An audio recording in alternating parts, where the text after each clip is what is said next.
నమస్తే, welcome to విత్ర news. Paper ముచ్చటకు స్వాగతం. ఈరోజు ప్రధాన దినపత్రికలో వార్తలు మనం చూసినట్లయితే ఈనాడులో వచ్చినటువంటి వార్త వచ్చేసి ఫీజుల మోత, భారీగా పెరిగిన ప్రభుత్వ బీటెక్ రుసుములు. రెగ్యులర్ కోర్సులో 18,000 నుంచి 35,000 వరకు పెంపు, అంటే ఒకేసారి దాదాపు 17,000 రూపాయలు ఫీజు పెరిగింది. సేల్స్ ఫైనాన్స్లో 37,000 నుంచి 70,000 వరకు, అంటే దాదాపు 35,000 పెరిగింది. షాక్ ఇచ్చిన జేఎన్టీయూ, ఉస్మానియా విశ్వవిద్యాలయాలు ఎంసెట్ పోర్టల్లో పెట్టి చేతులు దులిపేసుకుంటున్న విద్యాశాఖ. అంటే ఈ కరోనా క్రైసిస్లో ఫీజులు డబల్ చేయటము అదనేది చాలా విద్యార్థులకు, పేద విద్యార్థులకు ఆలోచించవలసిన విషయం ఇది, ప్రభుత్వాలు కూడా. తర్వాత వచ్చేసి ఢిల్లీకి రండి. జనరల్గా మనము ఏపీ తెలంగాణలో ఈ కృష్ణా గోదావరి సంబంధించిన వాటర్ సంబంధించిన యుద్ధం రోజు రోజు కొనసాగుతుంది. దీనికి సంబంధించినటువంటి విషయానికి సంబంధించి ఢిల్లీకి రండి అని చెప్పేసి కృష్ణా గోదావరి బోర్డుల చైర్మన్లకు కేంద్రం పిలుపు వచ్చింది. గెజిట్ అమలు సమస్యలపైన 13వ తారీఖున అత్యవసర సమావేశం నిర్వహించే అవకాశం ఉంది. దీనికి సంబంధించి బ్యాన్ ఐటమ్ వచ్చింది ఈనాడులో. తర్వాత నిన్న ఢిల్లీలో భారీ వర్షం పడింది. ఈ నీట మునిగిన ఢిల్లీ విమానాశ్రయం, రన్వే పైన వరద నీరు, 3 విమానాలు రద్దు, 5 విమానాల దారి మళ్లింపు, 46 ఏళ్లలో రికార్డు స్థాయి వర్షపాతం. వర్షాలు భారీ ఎత్తున పడుతున్నాయి ఢిల్లీలో. నిన్న ఢిల్లీ కూడా అతలాకుతలమైన పరిస్థితి మనం నిన్న చూసాము. ఈ భారీ వర్షాల కారణంగా శనివారం జలవిమాన ఢిల్లీలోని ఇందిరాగాంధీ అంతర్జాతీయ విమానాశ్రయం అని చెప్పేసి బ్యాన్ ఐటము ఈనాడులో వచ్చింది. తర్వాత వచ్చేసి ఎగురొచ్చిన ఔషధం. వికారాబాద్ డ్రోన్లతో ఔషధాల సరఫరా ప్రారంభించిన కేంద్ర మంత్రి జ్యోతిరాదిత్య. డ్రోన్ టెక్నాలజీ ప్రపంచానికి కొత్త క్రాంతి వచ్చిందని వెల్లడి, దేశానికి మార్గదర్శిగా తెలంగాణ అని మంత్రి కేటీఆర్ అన్నారు. నిన్న కేంద్ర మంత్రి జ్యోతిరాదిత్య వచ్చిన విషయం మనకి తెలిసిందే. దీనికి సంబంధించి అంటే ఎగురొచ్చిన ఔషధం, అంటే డ్రోన్ల ద్వారా అత్యవసరంగా మందులను సరఫరా చేయాలి అంటే డ్రోన్లను మనం మొట్టమొదటిగా మన తెలంగాణలో ఉపయోగిస్తున్నాం. దీన్ని మందులు తీసుకొని ఎగురుతున్న డ్రోన్ అని చెప్పేసి బ్యాన్ ఐటమ్ వచ్చింది. అంటే ఎమర్జెన్సీ మందుల వాడకానికి ఇది ఉపయోగిస్తారు. నిలకడగా సాయిధరం తేజ్ ఆరోగ్యం అనేది ఒక ఐటమ్ వచ్చింది. సాయిధరం తేజ్ ఆరోగ్యము యాక్చువల్గా శుక్రవారం రోడ్డు చికిత్సకి స్పందించలేదు అనేది ఒక వార్త వచ్చింది. కానీ అది ఏం లేదు, చికిత్సకి స్పందిస్తున్నారు అనేది ఒక వీడియో కూడా నిన్న రిలీజ్ చేశారు. అతివేగము నిర్లక్ష్యమే ప్రమాదానికి కారణమని చెప్పారు డీసీపీ. కాలర్ బోన్ విరిగిందని అపోలో వైద్యులు చెప్పారు. యాక్చువల్గా ఆ హెల్మెట్ కింద పెట్టుకోకపోతే అంటే చాలా ఘోరంగా ఉండేది ఇంకా పరిస్థితి అనేది అందరికీ తెలిసిందే. ఆ స్పీడ్లో అంటే స్పోర్ట్స్ బైక్స్ యాక్చువల్గా కంట్రోల్ అవుతాయి. ఎంత కంట్రోల్ అయినా కానీ హెల్మెట్ పెట్టుకోవటం వల్ల సాయిధరం తేజ్ ఈరోజు ఆరోగ్యం నిలకడగా ఉందనేది పచ్చి నిజం. ఇంకొక ఐటమ్ ఏంటంటే నిన్న గుజరాత్ సీఎం రాజీనామా చేశారు. అసెంబ్లీ ఎన్నికలకు 15 నెలల ముందే ఆకస్మిక పరిణామం చోటు చేసుకుంది. తదుపరి ముఖ్యమంత్రిగా పటేళ్లకు అవకాశం. విజయ తీరాలకు చేర్చలేరు, భాజపా అంతర్గత సర్వేలో వెల్లడైందని రూపాన్ని తొలగించారనేది ఒక ఐటమ్ వచ్చింది. యాక్చువల్గా విజయ్ రూపాని వచ్చేసి 2016లో సీఎంగా ప్రమాణ స్వీకారం చేశారు. తర్వాత 2017లో ఎలక్షన్స్ వచ్చాయి. ఆయన నాయకత్వంలోనే గవర్నమెంట్ ఫామ్ అయింది. అయితే అప్పట్లో జరిగిన పరిణామాల దృష్ట్యా అప్పుడు ఆనందీబెన్ పటేల్ ఉండేది. అయితే ఆమెని గవర్నర్గా పంపించేసి ఆ ప్లేస్లో విజయ్ రూపానీని అక్కడ సీఎంగా చేశారు బీజేపీ అగ్రనాయకత్వం. అయితే ఏంటంటే సేమ్ అదే పరిణామం ఇప్పుడు చోటు చేసుకుంది. అంటే అప్పుడు ఎలక్షన్కి 1 ఇయర్ ముందే ఇలాంటి రాజకీయ పరిణామం చోటు చేసుకుంది ఆసక్తికరంగా. ఇప్పుడు కూడా అదేవిధంగా ఆసక్తికరంగా అలా చోటు చేసుకుంది. అయితే విజయ్ రూపానీ అనేది అనే అతను అక్కడ అంటే ఆయన మీద కొంచెం వ్యతిరేకత ఉంది. యాక్చువల్గా అధికారంలో ఉన్న గవర్నమెంట్ మీద ఎంతో కొంత వ్యతిరేకత అనేది సహజం. అలానే ఈ విజయ్ రూపానీ మీద కూడా కొంచెం వ్యతిరేకత వచ్చింది. అదేవిధంగా ఆ వ్యతిరేకత భాజపా పార్టీ మీద కూడా పడే అవకాశం ఉంది అనే విషయంలో బీజేపీ పార్టీ ఏం చేసిందంటే సీఎం క్యాండిడేట్ని మార్చేసింది. సీఎం క్యాండిడేట్ మార్చేసి యాక్చువల్గా ఈ విజయ్ రూపానీ జైన్ మతస్థుడు. అక్కడ జైన్లు గుజరాత్లో జైన్లు ఓన్లీ 12% ఉంటారు. సో వెంటనే ఇక్కడ పటేల్కి మనం ఇచ్చే అవకాశం ఉంది. ఎందుకంటే పటేల్ అక్కడ ఆధిపత్యం ఎక్కువ పటేల్ సామాజిక వర్గానికి సంబంధించిన వాళ్ళు ఉంటారు. ఎక్కువ పటేల్ సంబంధించిన వాళ్ళే గతంలో మోడీ తర్వాత పటేల్ సంబంధించినటువంటి ఆనందీబెన్ పటేల్కే ఇచ్చారు. తర్వాత కొన్ని రాజకీయ సమీకరణాల దృష్ట్యా విజయ రూపానికి ఇవ్వడం జరిగింది. మళ్ళీ పటేల్కి ఇచ్చే అవకాశం ఉంది. ఎందుకంటే కొంచెం పార్టీ మీద ప్రభుత్వం పార్టీ మీద వ్యతిరేకత ప్రజల నుంచి వ్యతిరేకత రావడంతో ఈ నిర్ణయం తీసుకున్నట్లు తెలుస్తుంది. ఇంకా ఈ 2-3 రోజుల్లో ఎవరు సీఎం ఏంటి అనేది ఒక పక్క క్లారిటీ వచ్చే అవకాశం ఉంది. ఇంకొక విషయం వచ్చేసి అప్పు శయ్యపై అన్నదాత అనేది చాలా బ్యాన్ ఐటమ్. ఇది చాలా ఇంపార్టెంట్ ఐటమ్. ఇది తెలంగాణలో 91%, ఏపీలో 93% రైతుల కుటుంబాలు రుణ ఊబిలోనే ఉన్నాయి, అంటే అప్పుల్లోనే ఉన్నాయి అని చెప్పేది చాలా బ్యాన్ ఐటము. జాతీయ స్థాయిలో చూసుకున్నట్టయితే ఒక కర్షకుల అప్పు, అంటే ఒక రైతు సామాన్య రైతు అప్పు 57, అంటే సామాన్య రైతులు 57% అప్పుల్లోనే ఉన్నారు. అంటే తెలంగాణలో ఒక కుటుంబంలో సగటు రుణం 1,52,000. అంటే తెలంగాణలో ఒక రైతు అప్పు వచ్చేసి 1,52,113 రూపాయలు సగటున ఉందనేది బ్యాన్ ఐటమ్ వచ్చింది. ఆంధ్రప్రదేశ్లో వచ్చేసి దీనికి ఇంకో 1,00,000 పెరిగింది. అంటే 2,45,554 రూపాయలు సగటు అప్పు ఉందనేది బ్యాన్ ఐటమ్ వచ్చింది. ఎన్ని ప్రభుత్వాలు ఎన్ని కార్యక్రమాలు చేస్తున్నా కానీ సామాన్య రైతు ఇంకా అప్పుల ఊబిలోనే కూరుకుపోతున్నాడు. ఎందుకంటే వాళ్ళు వేసిన పంట గిట్టుబాటు ధర రాకపోవటము, లేకపోతే పంట బాగుంది అనే టైంకి వర్షాలు రావటము, లేకపోతే పంట ఎక్కువ పండితేనేమో సరైన ధర లేకపోవడం. దీనివల్ల ఏదేమైనా కానీ అంటే ఆకొచ్చి ముళ్ళు మీద పడ్డా ముళ్ళు చాకు మీద రైతుగా నష్టం జరుగుతుంది. ఇక్కడ ఏంటంటే దళారులు బాగా లాభపడుతున్నారు. అంటే రైతులు పండించే పంటకి సరైన గిట్టుబాటు ధర కల్పిస్తేనే నిజంగా రైతులకి న్యాయం జరుగుతుంది. రైతులు బాగుంటేనే ఈ దేశం బాగుంటుంది. ఇది ప్రభుత్వాలకు తెలుసు, అన్నీ తెలుసు. ఈ విషయంలోనే రైతు బంధు కేసీఆర్ గారు చాలా ప్రతిష్టాత్మకంగా తీసుకొని ఈ రైతు బంధుని ప్రవేశపెట్టడం జరిగింది. సో ఆ రైతు బంధు కూడా అంటే మన తెలంగాణలో ఉన్న రైతు బంధుని చూసి మొత్తం ఓవరాల్గా ఇండియాలో కూడా మన భారతదేశంలో కూడా రైతు బంధుని సెంట్రల్ గవర్నమెంట్ కేంద్ర ప్రభుత్వం అమలు చేస్తున్న విషయం మనకు తెలుస్తుంది. ఇంకో బ్యాన్ ఐటమ్ వచ్చేసి మగరూప రాక్షసులు. ఇది చాలా సిగ్గుపడాల్సిన విషయం. ఇది ముంబైలో మరో నిర్భయ బాధితురాలు మృతి, హైదరాబాద్లో 6 ఏళ్ల బాలికపై అకృత్యం, తమిళనాడులో నిరుపేద యువతిపై సామూహిక అత్యాచారం. ఎన్ని చట్టాలు తెచ్చినా, ఎన్ని దిశ చట్టాలు తెచ్చినా, ఎన్ని ఎన్కౌంటర్ చేసినా ఈ మగరూప రాక్షసులు మాత్రం మారట్లేదు. వీరిని ఇంకా కఠినంగా శిక్షించాలి. ప్రజా సంఘాలు కానీ అందరూ కోరుకునే కూడా ఇదే.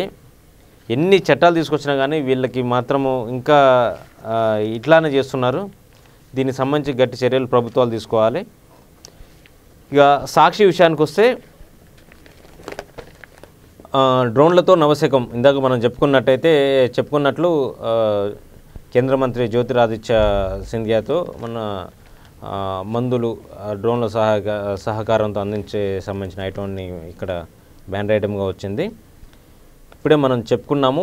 చాక్లెట్ ఆశ చూపి నగరంలో 6 ఏళ్ల గిరిజన బాలికపై అత్యాచారం, హత్య, గొంతు నులిమి హతమార్చిన కామాంధుడు, మృతదేహాన్ని పరుపులో చుట్టి తరలించేందుకు యత్నం, అది సాధ్యము కాకపోవడంతో ఇంట్లో నుంచి పరారి, నిందితుడి ఇంటి తాళం పగలగొట్టి గాలించగా మృతదేహం లభ్యం, పెళ్ళు పీకిన ప్రజా ఆగ్రహం, పోలీసులపై రాళ్ల దాడి, రోడ్డుపై నిరసన, నిందితుడిని ఉరితీయాలని డిమాండ్, నిందితుని కోసం 10 పోలీస్ బృందాలు గాలింపు అని చెప్పింది.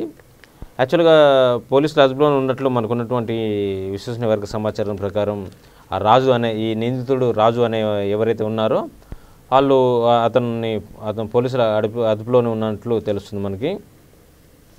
ఇంకొక ఐటమ్ ఏంటంటే ముంబైలో మరో నిర్భయ, 34 ఏళ్ల మహిళపై డ్రగ్స్ బానిస కీచకపరం. ఇక్కడ కూడా రాజు అనే వ్యక్తి కూడా నిందితుడు కూడా డ్రగ్స్ తీసుకున్నట్లు తెలుస్తుంది.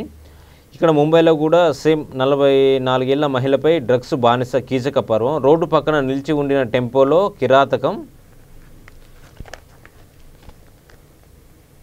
మర్మయాల్లో ఇనుపరాడ్లు దూర్చి రాక్షస ప్రవర్తన, ఆపై కత్తితో విచక్షణంగా దాడి, తీవ్ర రక్తస్రావమై చికిత్స పొందుతూ బాధితురాలి మృతి, గంటల వ్యవధిలోనే నిందితుడి అరెస్టు, 21 వరకు రిమాండ్, సత్వర దర్యాప్తుకు సీటు ఏర్పాటు చేసిన మహారాష్ట్ర ప్రభుత్వం. ఈ ఘటన మానవత్వానికే మాయని మచ్చ, సీఎం ఉద్ధవ్ థాకరే. మృతురాలి కుటుంబానికి న్యాయం చేస్తామని హామీ, నిందితుడిని కఠినంగా శిక్షించాలన్న జాతీయ మహిళా కమిషన్ అనేది ఇది ఒక బ్యానర్ ఐటమ్గా వచ్చింది. ఇంకొక ఐటమ్ వచ్చేసి హీరో సాయిధరం తేజ్కు గాయాలు, స్పోర్ట్స్ బైకుపై అదుపు తప్పడంతో ప్రమాదం, దుర్గం చెరువు కేబుల్ బ్రిడ్జ్ సమీపంలో ఘటన, తొలుత మెడికవర్ ఆసుపత్రి ఆపై అపోలో తరలింపు, కాలర్ బోన్ ఫ్రాక్చర్, నిలకడగా ఆరోగ్యం, రోడ్డుపై ఇసుక మేటే ప్రమాదానికి ప్రధాన కారణం, తేజ్పై కేసు నమోదు, బైక్ స్వాధీనం చేసుకుంటున్న పోలీసులు. యాక్చువల్గా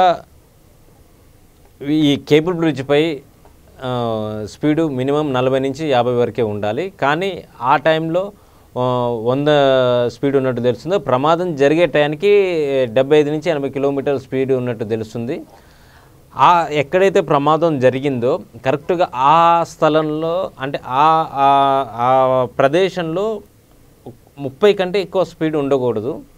కానీ ఇది పోలీసుల నిర్లక్ష్యం కూడా అనుకోవచ్చు. ప్లస్ స్పోర్ట్స్ బైక్ ఉంది కదా అని చెప్పేసి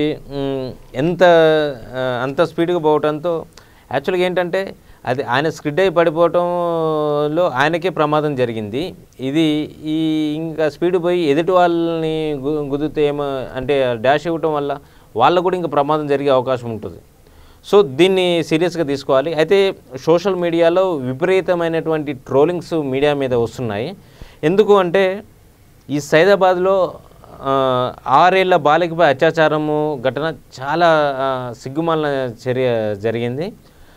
అయితే మీడియా దాన్ని కవర్ చేయకుండా మీడియా సాయిధరం తేజ్ సంబంధించినటువంటి పొద్దున నుంచి సాయంత్రం వరకు ఓన్లీ దాన్నే కవర్ చేయటం అనేది విమర్శకుల నుంచి అయితే చాలా విమర్శలు అయితే వస్తున్నాయి. అంటే ఈ సైదాబాద్లో జరిగినటువంటి అత్యాచారం అనేది చాలా సిగ్గుమాలిన హేమమైన చర్య. కానీ అలాంటి ఘటనా స్థలాన్ని హైదరాబాద్ మంత్రి అయినటువంటి తలసాని శ్రీనివాస్ యాదవ్ సందర్శించకుండా సాయిధరం తేజ్ను సందర్శించడం అనేది ఒక విధంగా విమర్శకులకు చాలా స్టఫ్ ఇచ్చినట్లే అయింది మంత్రి తలసాని శ్రీనివాస్ యాదవ్ గారు. ఎందుకు అంటే ఇప్పుడు ప్రభుత్వం హైదరాబాదు ప్రభుత్వంగా హైదరాబాద్కి ఇక్కడ ఉన్నటువంటి మంత్రి తలసాని శ్రీనివాస్ యాదవ్ ఈ ఘటనా స్థలాన్ని ఇది కంపల్సరిగా సందర్శించాల్సిన అవసరం ఉంది. అలాంటి సంఘటన సందర్శించకుండా అక్కడికి వెళ్ళటం అనేది కూడా చాలా దురదృష్టమైన సంఘటన అని చెప్పచ్చు. సందర్శించుంటే ఇంకా బాగుండేది. ఇక్కడ కూడా వెలుగు చూసినట్లయితే గుజరాత్ సీఎం రూపానీ రాజీనామా అనేది బ్యానర్ ఐటమ్గా వచ్చింది. ఆర్టీసీ ఉద్యోగులకు పండగ పూట జీతాలు ఇవ్వలేదు. అంటే ఇంకా ఆర్టీసీ ఉద్యోగులకు పండగ పూట ఇంకా జీతాలు ఇవ్వలేదు. అంటే దాదాపు 10-11 తారీఖులు వస్తున్న ఆర్టీసీ ఉద్యోగులు ఇవ్వలేదు. గతంలో సమైక్యాంధ్ర ఉన్నప్పుడు 5 వరకు మనకి జీతాలు ఆర్టీసీ ఉద్యోగులకు వస్తుండే, ఇంకా జీతాలు రాలేదనేది బ్యాన్ ఐటమ్ వచ్చింది. ఈ నెల జీతాలు ఇంకా చెల్లించని సంస్థ, లోన్ డబ్బు 500 కోట్లు, ఆగస్టు కలెక్షన్స్ 2009 కోట్లు ఉన్నా ఇస్తలేదు. అంటే బడ్జెట్ ఉండగానే ఇస్తలేదు అనేది ఐటమ్ ఇక్కడ బ్యాన్ ఐటమ్ వచ్చింది. ఇంటి రెంటు, కిరాణా సామాన్లకు తిప్పలు పడుతున్నామని ఆవేదన. తర్వాత ఇంకో మంచి బ్యాన్ రేట్ మంచి న్యూస్ ఏంటంటే మందులు పారతలేవు అనేది మంచి ఐటమ్ వచ్చింది. అంటే మనము జనరల్గా ఇష్టం వచ్చినట్టు యాంటీబయాటిక్స్ వాడటంతో ఈ సమస్య వస్తుంది.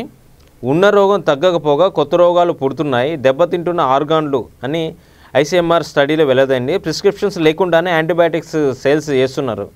అంటే కొన్ని యాంటీబయాటిక్స్ ఏంటంటే కొన్ని మోతాదుకు మించి ఎక్కువ డోసు ఉండటం వల్ల ఏమవుతుంది అంటే అవి డాక్టర్స్ పర్యవేక్షణలోనే వాడాల్సి ఉంటుంది. కానీ ఇష్టం వచ్చినట్టు ప్రిస్క్రిప్షన్స్ లేకుండానే ఎంత పవర్ ఎక్కువ ఉన్నా కానీ అవి విచ్చలవిడిగా మెడికల్ షాప్లో దొరకటము, దాన్ని వాడటం వల్ల ఆ రోగం తగ్గకపోగా ఇంకా రోగాలు ఎక్కువ అవుతున్నాయి.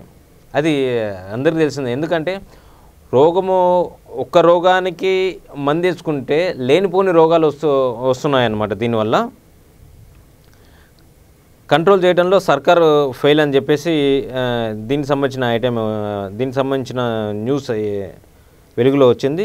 3 ఏళ్ళ కింద చెప్పిన యాంటీబయాటిక్స్ పాలసీ ఇప్పటికీ తేలేదు. అంటే యాంటీబయాటిక్స్ సంబంధించిన పాలసీని 3 ఏళ్ళ కింద తీసుకొస్తే అంటే ప్రిస్క్రిప్షన్స్ లేకుండా ఏ మందు వాడాలి, ఏ మందు వాడకూడదు, వాడితే ఎటువంటి చర్యలు ఉంటాయి, దీనికి సంబంధించి డిఎంహెచ్ఓస్ పరిధిలో ఉండే విధంగా గతంలో ఒక 3 years బ్యాకే దీని మీద ఒక కమిటీ వచ్చి ఇలా అమలు చేయాలని చెప్పేసి చెప్పిన ఇంతవరకు దాని మీద ఎటువంటి స్పందన లేదని చెప్పేది ఐటెం వచ్చింది. నీట్ ఎగ్జామ్ ఇవ్వాలి. నీట్ ఎగ్జామ్ ఆదివారం జరగనుంది. ఎగ్జామ్ సెంటర్లలో మాస్క్, సోషల్ డిస్టెన్స్ కంపల్సరీ అని, ఆభరణాలు పెట్టుకోవద్దని, ఫుల్ హ్యాండ్ షర్టులు వేసుకోవద్దని నేషనల్ టెస్టింగ్ ఏజెన్సీ సూచించింది. నీటికి సంబంధించినటువంటి సూచనలు అవి. ట్యాంక్ బండ్పై ఈసారి నిమజ్జనం లేనట్టే. హైకోర్టు ఆదేశాల నేపథ్యంలో ఈసారి ట్యాంక్ బండ్పై నుంచి హుస్సేన్ సాగర్ నిమజ్జనం నిషేధించిన అధికారులు ఈ నిమజ్జనానికి ఆల్టర్నేట్గా ఒక 28 ప్రత్యేక చెరువులు రెడీ చేస్తున్నట్టు తెలుస్తుంది. ఐసీయూలోనే సాయి ధరమ్ తేజ్ ఉన్నటువంటి వార్త ఇక్కడ ఉంది. నటుడు సాయి ధరమ్ తేజ్ శుక్రవారం రాత్రి హైదరాబాద్లోని కేబుల్ బ్రిడ్జి సమీపంలో బైక్పై నుంచి పడ్డారు. తీవ్రంగా గాయపడిన ఆయన అపోలో హాస్పిటల్లో చికిత్స పొందుతున్నారనేది బ్యాన్ ఐటమ్ వచ్చింది. తర్వాత బీజేపీ టీఆర్ఎస్ కలిసే ప్రసక్తే లేదు. అంటే జనరల్గా ఇప్పుడు బీజేపీ టీఆర్ఎస్ ఇప్పుడు హాట్ టాపిక్ నడుస్తుంది. ఎప్పుడైతే ఢిల్లీ వెళ్ళారో కేసీఆర్ అక్కడ మోడీతో కలవటం, తర్వాత ప్రధానమంత్రి మోడీ గారితో, తర్వాత అమిత్ షా గారితో, తర్వాత చాలామంది కేంద్ర మంత్రులతో సమావేశాలు నిర్వహించటం, తెలంగాణకి ఏమేమి కావాలని అడగటము, తర్వాత అంటే కొద్దిగా ఇచ్చిపుచ్చి ధోరణి కనిపించని చూసే వాళ్ళకి ఇక్కడ రాష్ట్రానికి వచ్చేసరికి ఇక్కడ బై ఎలక్షన్స్ ఉంది. ఆ బై ఎలక్షన్ నోటిఫికేషన్ కూడా రాలేదు హుజురాబాదు. ఏదో జరిగింది, ఇంటర్నల్గా ఏదో ఉంది అనే విషయం కూడా చాలామంది రాజకీయ విశ్లేషకులు, తటస్థులు అందరూ ఒక డైలమాలో పడిన వాతావరణం ఉందన్నమాట. అంటే ఇన్ని రోజులు ఇక్కడ టీఆర్ఎస్కి బీజేపీనే ప్రధాన ప్రతిపక్షం అని చెప్పినటువంటి ఇక్కడ పార్టీ శ్రేణులు అక్కడ ఒకేసారి మన కేసీఆర్ ఢిల్లీ టూర్కి వెళ్ళంగానే వాతావరణం మొత్తం ఒక్కసారిగా చేంజ్ అయిపోయింది అనమాట. అంటే దీనికి సంబంధించి కిషన్ రెడ్డి గారు నిన్న తాజాగా ఒక ఇంటర్వ్యూలో, ఒక ఛానల్కి ఇచ్చిన ఇంటర్వ్యూలో చెప్పారు. రాష్ట్రంలో 2023లో బీజేపీదే అధికారం అని చెప్పినట్టు ఇక్కడ కథనం ఉంది. దళితులపై సీఎంకు ప్రేమ లేదు, ఓట్ల కోసమే దళిత బంధు, తెలంగాణ రాజకీయ భాషలో మార్పు కేసీఆరే కారణం, నోటిఫికేషన్ వచ్చాక అందరం హుజురాబాద్లో దిగుతాం. V6లో ఇంటర్వ్యూలో కేంద్ర మంత్రి కిషన్ రెడ్డి అని చెప్పేసి ఈ వెలుగు పేపర్లో ఐటెం వచ్చింది. ఇంకొక ఐటెం వచ్చేసి మరో 6 ఎయిర్పోర్ట్లు రాష్ట్రంలో ఏర్పాటుకు చర్యలు తీసుకుంటున్నామని సింధియా చెప్పినటువంటి నిన్న కేసీఆర్తో కేంద్ర మంత్రి ప్రగతి భవన్లో భేటీ అయిన సందర్భంగా మరో 6 ఎయిర్పోర్ట్లకు, తెలంగాణకు మరో 6 ఎయిర్పోర్ట్లకు చర్యలు తీసుకుంటామని సింధియా చెప్పారు. 6 ఏళ్ల చిన్నారిపై రేప్ మర్డర్ హైదరాబాద్ దారుణం. ఇందాక మనం చూసినటువంటి ఐటెం ఇక్కడ వచ్చింది. తర్వాత ముంబైలో మరో నిర్భయ ఘటన, అది కూడా వచ్చింది. తర్వాత ఢిల్లీని ముంచెత్తిన వాన అనేది కూడా, అది కూడా బ్యానర్ ఐటెంగా మనం చూసినాము. ఇండియా ఇంగ్లాండ్ 5వ టెస్టు రద్దయింది. సిరీస్ రిజల్ట్పై కొనసాగుతున్న సస్పెన్స్. యాక్చువల్గా 5 టెస్టుల సిరీస్లో ఇండియా 2 మ్యాచ్లు గెలిచింది, 1 మ్యాచ్ డ్రా అయింది, 1 మ్యాచ్ ఇంగ్లాండ్ గెలిచింది, 1 మ్యాచ్ నిన్న జరగాల్సి ఉంది, శుక్రవారం జరగాల్సి ఉంది. కానీ ఇక్కడ ఇండియా టీంలో కొంతమంది సభ్యులకు కరోనా అటాక్ కావడంతో ఇంగ్లాండ్ అనేది ఆ టెస్ట్ రద్దు చేసింది. దీనికి సంబంధించిన రిజల్ట్ కోసం వెయిట్ చేస్తున్నారు. ఇది బ్యానర్ ఐటము వెలుగు సంబంధించి. తర్వాత మనము ఆంధ్రజ్యోతి తీసుకున్నట్లయితే ఆంధ్రజ్యోతిలో చాలా బ్యానర్ ఐటమ్ వచ్చేసి 6 ఏళ్ల పాపపై అత్యాచారం, గంజాయి మత్తులో వ్యక్తి దుర్మార్గం, ఇంట్లోకి తీసుకెళ్లి అత్యాచారం, హత్య, అక్కడే మృతదేహం, తాళం వేసి పరార్, సైదాబాద్ సింగరేణి కాలనీలో ఘటన, స్థానికులు కట్టలు తెంచుకున్న ఆగ్రహం. ఇది మనం హైదరాబాదు నడిబొడ్డున సైదాబాద్లో జరిగింది ఈ అత్యాచారం, ఈ ఘటన. రాజు అనే నిందితుడు ఈ ఘటన చేసినట్టు దాదాపు పోలీసులు నిర్ధారించారు. ఇక నడుస్తున్న కారులో యువతపై గ్యాంగ్ రేపు, నలుగురు స్నేహితులతో కలిసి పరిచయస్తుడు దుర్మార్గం, వాహనంలో నుంచి తోసేసి పరార్, తమిళనాడులో ఘోరం. తమిళనాడులో సేమ్ ఇలాంటి గ్యాంగ్ రేపే జరిగింది. తర్వాత ముంబైలో మరో నిర్భయ ఘటన, మహిళపై పాశవికంగా అత్యాచారం, వాహనంలోని ఘాతుకం, ఆకృత్యం తర్వాత రహస్య భాగాల్లో ఇనుప రాడుతో దాడి, తీవ్ర రక్తస్రావంతో ఆసుపత్రిలో బాధితురాలి మృతి అని చెప్పేసి ఈ ఐటెం చేసింది. దీనిపై మహా సర్కార్ కన్నెర్ర చేసింది. ఫాస్ట్ ట్రాక్ విచారణకు ఆదేశం, దోషులను ఉరితీయాలనేది అక్కడ ప్రతిపక్షమైనటువంటి బీజేపీ డిమాండ్ చేస్తుంది. తర్వాత అంటే ఇది చాలా సిగ్గుపడాల్సిన విషయం. ఇది అంటే 6 ఏళ్ల పాపపై హైదరాబాద్లో జరిగింది, నడుస్తున్న కారులో చెన్నైలో జరిగింది, ముంబైలో వచ్చేసి సేమ్ నిర్భయ ఘటన, అప్పుడు ఢిల్లీలో ఎట్లయితే జరిగిందో నిర్భయ ఘటన ముంబైలో జరిగింది. అంటే ఇలాంటి ఎటువంటి కఠినమైనటువంటి చర్యలు తీసుకుంటున్నా కానీ ఇంకా ఈ ఆకతాయిలు, ఈ పోకిరీలు ఇలాంటి దుశ్చర్యలుగా పాల్పడుతున్నారు. వీరిని ఇంకా కఠినంగా చర్యలు తీసుకోవాలని, తక్షణమే సంఘటన జరిగిన వెంటనే వాళ్ళు దొరికిన వెంటనే వాళ్ళని ఎన్కౌంటర్ చేసి చంపేయాలని చెప్పేసి ప్రజా సంఘాలు డిమాండ్ చేస్తున్నాయి. ఇక తెలంగాణలో బీజేపీది అధికారం అనేది ఇక్కడ బ్యాన్ ఐటమ్ వచ్చింది. ఆంధ్రజ్యోతిలో టీఆర్ఎస్తో రాజకీయ పోరాటమే, కేసీఆర్తో విమానాశ్రయాల గురించి చర్చించాము, ఎలాంటి రాజకీయ అంశాలకు ప్రస్తావన రాలేదని చెప్పేసి కేంద్ర మంత్రి జ్యోతిరాదిత్య సింధియా స్పష్టీకరించారు. యాక్చువల్లీ ఇక్కడ ఏం జరుగుతుందంటే కేంద్ర ప్రభుత్వాలు కానీ రాష్ట్ర ప్రభుత్వం కానీ వీళ్ళు కలిసిన తర్వాత ఏమవుతుందంటే జనరల్గా ఒక సీఎం హోదాలో కేసీఆర్ గారు, ఒక సెంట్రల్ మినిస్టర్ హోదాలో సింధియా గారు వచ్చారు. అయితే వీరిని ఆహ్వానించడము, లంచ్కి ఇన్వైట్ చేయడం అనేది అది ఒక ప్రోటోకాల్, సర్వసాధారణం. కానీ దీన్ని రాజకీయంగా ఎలాంటి ఉంటాయంటే ఇప్పుడు బయట వీళ్ళు బీజేపీ ఇక్కడ ఉంటుండే అధికార ప్రభుత్వం కేసీఆర్ గారిని కానీ టీఆర్ఎస్ ప్రభుత్వాన్ని విమర్శించి ఇట్లా కలవటం వల్ల ఏమవుతుందంటే చూసే ప్రజలకు కానీ అంటే విమర్శకులకు కానీ వీళ్ళకి ఏమన్నా ఒప్పందాలు ఉన్నాయా, లోపాయిగారి ఒప్పందాలు ఉన్నాయా, అది పైకే ఇలాంటి వ్యూహాత్మక ఎత్తుగడలు అవలంబిస్తున్నారా అనేది సాధారణ ప్రజలు. దీన్ని కాంగ్రెస్ పార్టీ మంచిగా క్యాష్ చేసుకుంటుంది, దాంట్లో ఎటువంటి అతిశయోక్తి లేదు. అంటే దీనికి సంబంధించి ఇప్పుడు మనము కేసీఆర్పై ఈ కోకాపేట భూములపై రేవంత్ రెడ్డి సిబిఐకి ఫిర్యాదు చేశారు. ఎప్పుడు తెలంగాణ బీజేపీ రాష్ట్ర అధ్యక్షుడు బండి సంజయ్ గారు ఎప్పుడు కేసీఆర్ జైల్లో పంపిస్తాం అంటున్నారు. అయితే దానికి సంబంధించి పూర్తి ఎవిడెన్స్ని, దానికి సంబంధించినటువంటి కోకాపేటలో ఎలాంటి అవకతవకలు జరిగాయనే ఉద్దేశాన్ని, దానికి సంబంధించినటువంటి ఆధారాలతో సహా సిబిఐకి రేవంత్ రెడ్డి గారు పంపించారు. అంటే కోర్టు మీ బంతులో పెట్టాము. ఇప్పుడు ఏంటంటే ఇప్పుడు వీళ్ళు శత్రువుల మిత్రుల అనేది త్వరలో తెలుస్తుంది అనేది కూడా రేవంత్ రెడ్డి గారు వ్యాఖ్యానించడం మనకు తెలిసిందే. ఈ తర్వాత గుంతల్లో రోడ్డు, వర్షాలతో తీవ్రంగా దెబ్బతిన్న రహదారులు, భారీ గుంతలు, కంకర తేలి ప్రమాదకరంగా మారిన రోడ్లతో వాహనదారులకు నరకం, వర్షాలతో 357 కోట్ల నష్టం ఆర్ఎండ్బి అని చెప్పేసి ఐటమ్ వచ్చింది ఇక్కడ. ఇది జాతీయ రహదారే, భూపాలపల్లి జిల్లా మహదేవ్పూర్ కాళేశ్వరం రోడ్డు దుస్థితి. అంటే రోడ్డు చాలా దారుణంగా ఉంది, ఈ వర్షాల వల్ల రోడ్డు చాలా దారుణంగా ఉంది. సిరిసిల్ల కరీంనగర్ ప్రధాన రహదారుల ఏర్పడిన భారీ గుంత, ఆ గుంతలో ఒక చిన్నపాటి ఒక కాలువలానే ఉంది అదే గుంత. ఉత్తర తెలంగాణలో 3 రోజులు భారీ వర్షాలు, బంగాళాఖాతం అల్పపీడనం వాయుగుండంగా మారే అవకాశం. అంటే ఉత్తర తెలంగాణలో 3 రోజులు భారీ వర్షాలు పడే అవకాశం ఉందనేది ఇక్కడ బ్యానర్ ఐటము. ఢిల్లీ ఎయిర్పోర్టు జలమయము, శనివారం 12.1 సెంటీమీటర్ల వర్షం, 3 విమానాలు రద్దు అనేది కూడా వచ్చింది. ఎక్కడెక్కడ స్తంభించిన వాహనాలు. 46 ఏళ్ల కిందట ఇంతటి వాన కురిచిందట.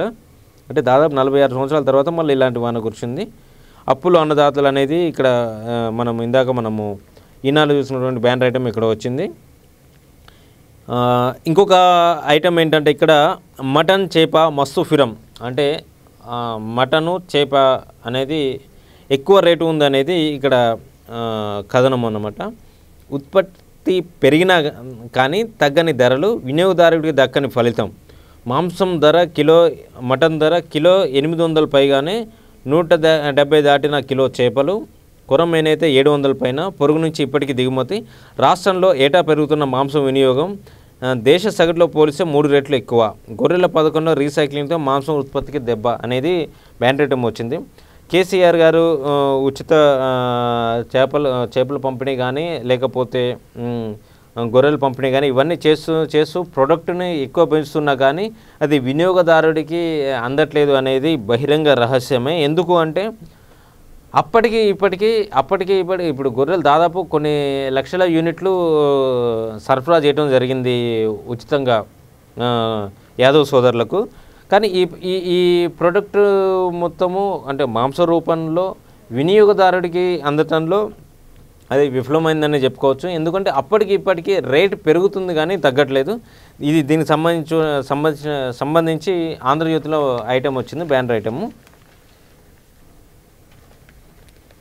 నదీ బోర్డుల చైర్మన్లకు ఢిల్లీ పిలుపు అనేది జ్యోతిలో వచ్చింది. జలశక్తి అధికారులతో రేపు సమావేశం, వాయిదా కోసం పట్టుబడుతున్న తెలంగాణ అనేది బ్యానర్ ఐటెం వచ్చింది. కృష్ణాపై కొత్తది వద్దు, బ్రిజేష్ కుమార్